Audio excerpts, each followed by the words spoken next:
My client saw blood in the water and took full advantage, getting the home well below the listing price and even lower than what I think the market value for the home was.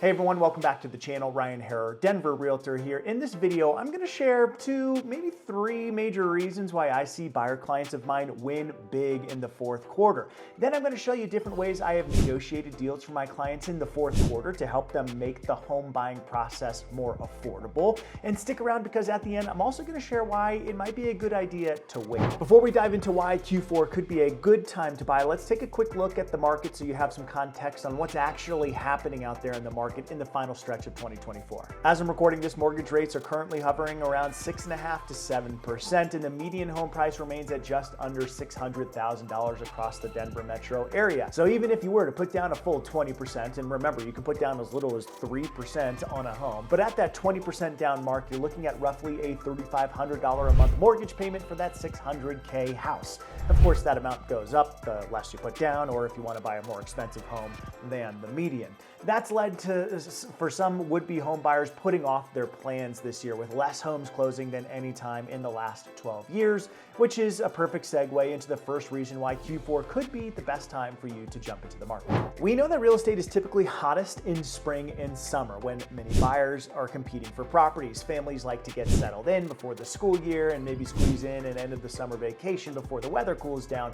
But Q4, it's a different story. Right now in the Denver metro, we're seeing a major shift in buyer activity. Homes are staying on the market much longer than earlier this year, about 45 days on average right now. That is a 10-year high, and I expect that to tick up a bit in November and December as many buyers will put their search on pause and shift focus instead to Thanksgiving and the holidays. But if you are a motivated buyer, that's actually great news. With fewer people at open houses or making offers, it can feel less like a race and more like a true negotiation process. Another reason why Q4 could be a good reason to get into the market is that many of the sellers who have put their homes on the market are very motivated and very willing to negotiate.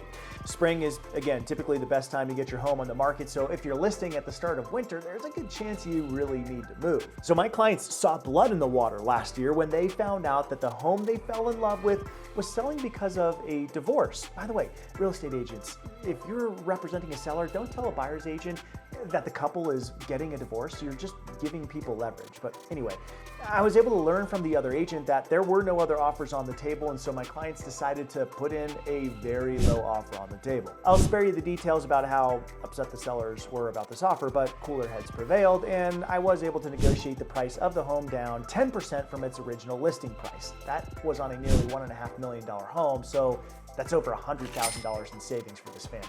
Let's talk price cuts. On top of sellers typically being pretty motivated in quarter four, there are also many sellers who have been lingering on the market too long because they overpriced their home in the previous months. Wanting to get it all over with before the year is over, many home sellers will slash prices in the fourth quarter to levels that will actually prompt an offer. This also holds true, by the way, for new construction, especially for new construction. Many of these big home builders are trying to offload inventory at the end of the year, so watch for price cuts and for major financing incentives from these builders. Shoot me a text if you want to talk new construction or about the market in general. But regarding new construction, I've got some really good deals for buyers wanting new builds this year. This is my personal cell phone. You'll get me directly, so reach out anytime with questions about the home buying. All right, so what does a good offer look like in quarter four? It depends on your needs a bit. If you're paying all cash, we're probably just focused on the purchase price and negotiating inspection repairs. But if you're like most people who are getting a mortgage, I'm getting some pretty great incentives for my buyers right now.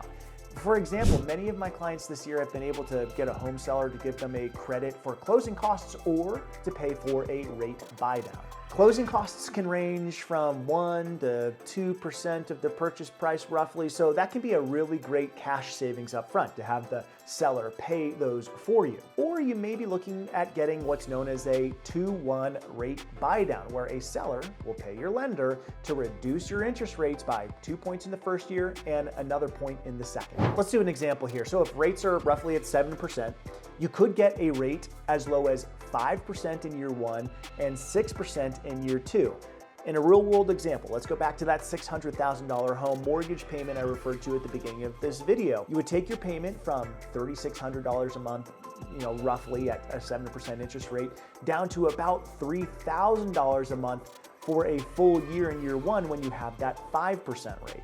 Then in year two, your payment would go up to about $3,250, then back to $3,600 for the duration of your loan, year three and beyond.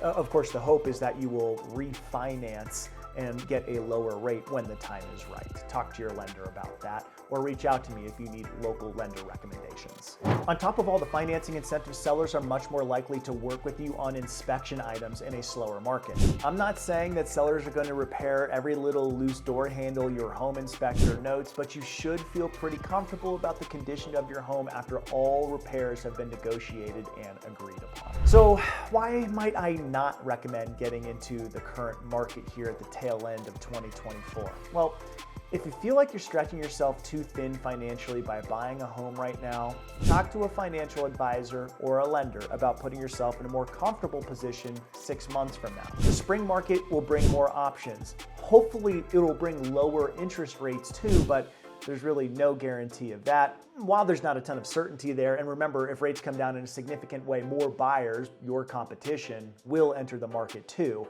So keep that in the back of your mind. Another reason though why it might not be the right time to buy is that many sellers will hold off until the spring, so you may not have as much to choose from compared to the previous few months. So just to recap why it might be a good time to wait, if interest rates are too high and you can't stomach the payment for the home that you want, hang on. And if you can afford it, but you're just not seeing the inventory or the number of homes you'd like to see that really match up with your criteria, be patient. Not to mention 6 months is a really great runway to get in touch with someone like me, a good realtor who can kind of track the market for you, talk about preparing to enter the market, talk strategy as the market shifts.